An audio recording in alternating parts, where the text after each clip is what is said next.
RTI म्हणजे माहितीचा अधिकार. नाव तर आपण सगळ्यांनीच ऐकले नाही का? एक जबरदस्त शक्तिशाली कायदा आहे हा. पण विचार करा, कोणताही कायदा फक्त कागदावर असून चालत नाही.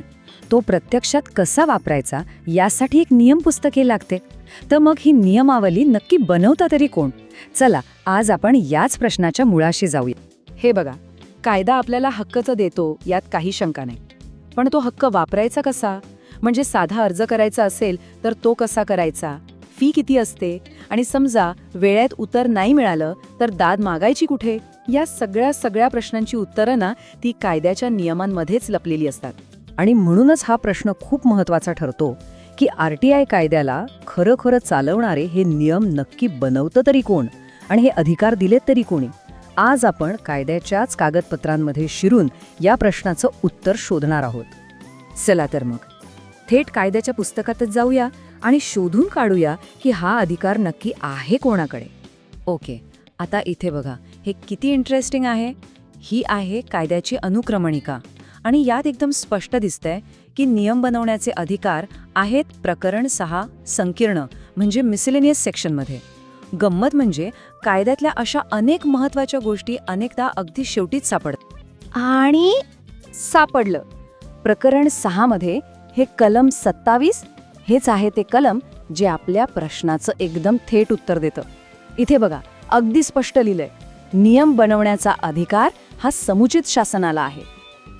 बरं, मग उत्तर तर मिळालं, कलम 27. पण आता जरा थांबूया आणि खोलात शिरूया.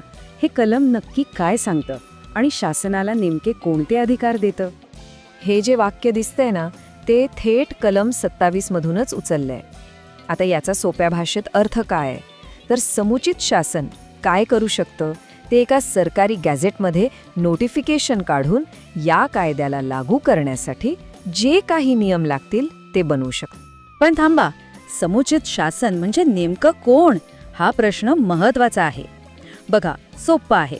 जर माहिती केंद्र सरकारच्या कुठल्या विभागाकडून हवी असेल तर नियम केंद्र सरकार बनवणार, आणि जर ती राज्य सरकारच्या विभागाकडून हवी असेल तर नियम राज्य सरकार बनवणार. आहे की नाही सोपं? ठीक आहे, अधिकार मिळाला, नियम बनवणार हेही कळलं. पण या अधिकारातून सरकार नक्की काय काय ठरवू शकतं? म्हणजे आपल्या रोजच्या RTI अर्जावर याचा काय फरक पडतो? अरे बापरे, इथे बघा, या नियमांची व्याप्ती किती मोठी आहे. अर्जाची फी किती असणार, माहितीच्या कॉपीसाठी किती पैसे द्यायचे, अपील कसं करायचं, इतकंच काय, अगदी माहिती आयुक्तांचा पगार आणि त्यांच्या नोकरीच्या अटी शर्ती सुद्धा सगळं काही हे नियमच ठरवतात. म्हणजे थोडक्यात काय, तर संपूर्ण RTI प्रक्रियेची ब्लूप्रिंटच हे नियम आहेत. पण मग हे नियम म्हणजे फक्त सरकारी कामकाज झालं का? अजिबात नाही. आपल्यासारख्या सामान्य माणसासाठी जो RTI वापरतो त्याच्यासाठी हे नियम किती आणि का महत्त्वाचे आहेत ते आता समजून घेऊया. मुद्दा अगदी सरळ आणि सोपा आहे. RTI अर्ज करण्यापासून ते माहिती हातात येईपर्यंत आणि गरज पडल्यास अपील करण्यापर्यंत अगदी प्रत्येक टप्प्यावर या नियमांचा थेट परिणाम होतो. हा RTIचा प्रवास बघा, अगदी पहिल्या पायरीपासून. अर्ज दाखल करताना फी किती लावायची हे नियम ठरवतात. दुसऱ्या पायरीवर माहिती मिळाल्यावर त्याच्या कॉपीसाठी किती पैसे द्यायचे तेही नियमच ठरवतात.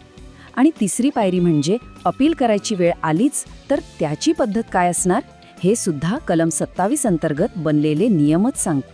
आणि इथेच या नियमांचं खरं महत्त्व समोर येतं. विचार करा, जर हे नियम नसते तर सगळा गोंधळ उडाला असता. प्रत्येक अधिकारी वेगळे पैसे मागेल, वेगळी पद्धत सांगेल. पण नियमांमुळे काय होतं, एक स्टँडर्ड प्रक्रिया तयार होते. मनमानी कारभाराला चाप बसतो आणि सगळ्यांना माहिती मिळवण्यासाठी एक समान पारदर्शक रस्ता मिळतो. म्हणूनच आपण असं म्हणू शकतो की कलम 27 हे या संपूर्ण RTI कायद्याचं इंजिन रूम आहे. माहितीचा अधिकार हा कायद्याचा आत्मा असेल, पण त्या आत्म्याला प्रत्यक्षात काम करण्यासाठी जी ऊर्जा लागते, जी शक्ती लागते, ती या इंजिन रूममधनं म्हणजे कलम 27 मधनंच येते. एक गोष्ट लक्षात घ्या, आजच्या या विश्लेषणामध्ये आपण फक्त आणि फक्त कलम 27 वरच फोकस केलाय. का? कारण हेच नियमांचं मूळ आहे. अर्थात या कायद्यात अजून बरीच महत्त्वाची कलमं आहेत आणि त्याबद्दल आपण पुढच्या भागांमध्ये नक्कीच बोलणार आहोत. आणि जाता जाता एक विचार करायला लावणारा प्रश्न. आपण पाहिलं की प्रत्येक राज्याचे स्वतःचे नियम असतात. तर मग आपल्या राज्यातले RTI नियम माहिती मिळवण्याची प्रक्रिया सोपी करतात की आणखी अवघड? यावर प्रत्येकाने विचार करायला हवा.